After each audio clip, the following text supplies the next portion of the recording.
So I'd like to talk about a project that I'm calling Nature's Voice. We have a longer title. Just by way of reintroduction, I'm a senior research scientist in mechanical engineering. By way of computer science, I have an AI and cognitive science background, and I'm co-director of the Center for Biologically Inspired Design. How many folks know about the Center for Biologically Inspired Design? Okay, that's good. It's good to know. Nature's Voice, amplifying the narrative of biologically sustainable design at Georgia Tech. The Center for Bio-Inspired Design is a group of about 50 professors, labs, research scientists at Georgia Tech who study in various capacities biology to understand how biology works. Biology is, by definition, sustainable. So if we can understand and remove the conceit that human beings know everything and can solve everything, and look to nature in the 3.8 billion years of evolution that's been going on there, maybe we'll learn something. And so we have this group of 50 or so scientists at Georgia Tech looking at it, but we haven't created a cohesive, unified narrative, even within the center of bio-inspired design, for which everybody here in the group is a member. So I wanted to do two things. One, I wanted to understand our impact across campus. How big is the Center for Bio-Inspired Design, really? And I wanted to understand what's going on in some of the individual labs and create some motivational media to help communicate what it is we do. And I'm going to share just one of those videos that we created, if I can figure out. Maybe, oh, it comes on the other side. There we go. It's left to right.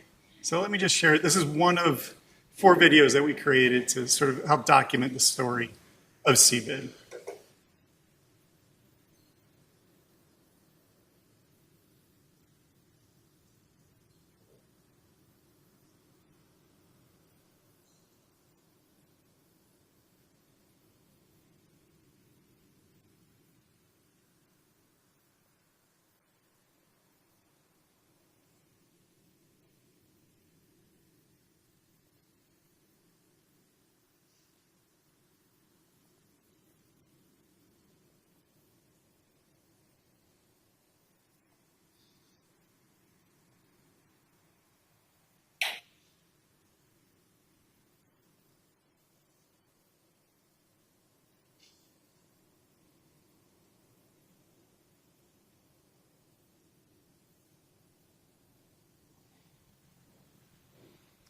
One of the important things we learned in this process is what Clara just said.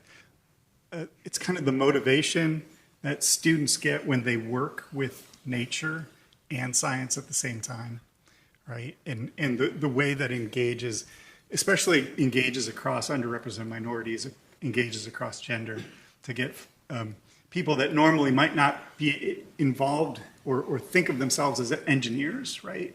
When they engage with biology, it changes the way they think about themselves, their identity, and their relationship to the world and what they're capable of in doing. I did want to mention that, so we did discover from NSF funding, just NSF funding, CBID has generated $46 million across 81 individual NSF grants and about a $32 million ERC along with that. That's just in the NSF. If we include Department of Energy, Department of Defense, and all the other, I think we're about a $250 million enterprise at Georgia Tech, right? So not insignificant amounts of research dollars being generated. And I also wanted to call attention to the trend here, right? The trend is increasing at least linearly over time. We see more and more grant calls come out specifically for bio-inspired design. And so our next step is really to understand what that opportunity looks like across all of the funding agencies, what the trends are.